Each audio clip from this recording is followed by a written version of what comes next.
Hey button pushers, my name is Nick and I have a very important question for you. Can Worms Rumble actually work? So Team 17 are running an open beta from Friday just gone through to Monday, which by the time this video goes up will probably be tomorrow, so there's not much time between this video and when that ends, but think of it as like a precursor to the full release on the 1st of December. Save myself on that one. Straight off the bat, when I first heard about this, I was skeptical.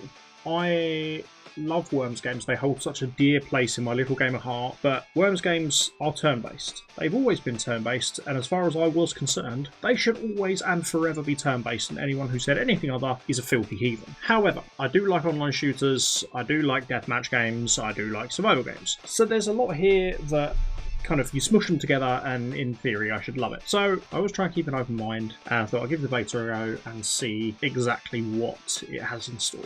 It's tutorial time. The game played a lot differently than I was expecting. I mean I don't really know what to expect because I did that classic gamer thing of saw it, wasn't too keen on the idea, was like and didn't really pay much more attention to the game until now, which admittedly is really poor form. And I don't like it when people do that, so I'm sorry. But yeah, it's still classic Worm 2D, so you're still walking side to side, but there's multiple different levels, which was cool, and it actually worked pretty well. For the tutorial and for my first match, I was using the mouse and keyboard, because this is cross-play with PS4 and Steam at the moment, the beta. But midway through the first match, I swapped to controller because I just found it a lot easier. That's just going to come down to personal preference though. With platformy side-to-side games, I much prefer controllers to mouse and keyboard. It's just who I am. So the tutorial takes you through like all the different elements of the game, like your movement, your jumping, rolling, shooting, baseball batting, grenading, which is obviously all the things you're going to need to keep you alive. Once you're all done with the controls, you move swiftly on to creating your own little wormy, and you've got the standard kind of worm, well, say standard, the worm customization that came in the later games, so you can give them different skins, different eyes, different mouths, different accessories, which is quite good when you've got like an online multiplayer because you don't want to be looking the same as everybody else. There's a lot of stuff that's kind of locked behind level gates, and so you can't get everything straight away, which makes perfect sense because if there's no need to progress, why would anyone? You've also got some of the other classic worm customization options, so you've got the voice especially is such a key thing with Worms because you want all the ridiculous voices. There's not as many here as there have been in previous games. Obviously, this is just a beta, so I don't know if the full release will be expanded or whether there will be more that you can purchase through the game. There's been no mention in the beta of kind of microtransactions, which obviously you wouldn't really expect from a beta, and I'm hoping it kind of stays that way because if this was to become like a microtransaction frenzy and you can only buy certain skins through real money, it's going to lose a bit of the charm for me personally. I don't mind if things are locked behind you need to be a certain level or you need to use the in-game currency to buy it. That's fine. Don't give me an option to buy in-game currency and don't make things just, pay us this amount of money. Hey. Once you've created your beautiful little wormy, there are 3 different game modes available in the beta. There's a deathmatch, last team standing, and last worm standing. It does say with last team standing and last worm standing there are recommended levels you should be before going into them. You don't have to, it's not locked until you reach a certain level, but I mean listen to them, they know what they're talking about, they designed the actual game. If you go into last worm standing, which is recommended for level 10 straight off the bat, you're going to get annihilated. It's just the way it is, sorry. Each match can contain up to 32 different people. Obviously, death matches every worm for themselves. You've got to take out as many people as you can, and then you respawn and just kind of rack up enough points. You know how death matches work. You earn points until the time runs out, and hope that you're the best. Was I ever the best? None of your business. But no. So last team standing, slightly different. I mean, it's very different. It's team-based. You get an overview of the map before you actually deploy. And one person from the team gets to pick where you'll start, and there's a certain amount of teams that can start in any one place. I don't know how that person's decided. I guess it's just randomised, but this is a bunch of small teams all against one another, and last team standing wins, shockingly enough. Last worm standing is very, very similar, except it's just you get to pick where you start, and it's just you, and when you die, That's it, you're done.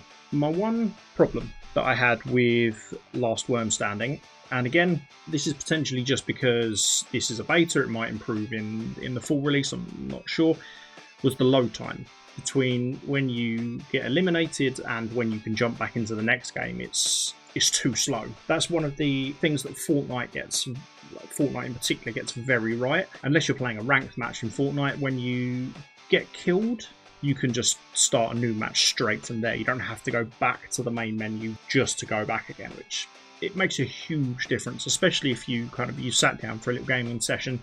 You're not trying to do anything in particular, you just want to kind of crank out as many games as you can.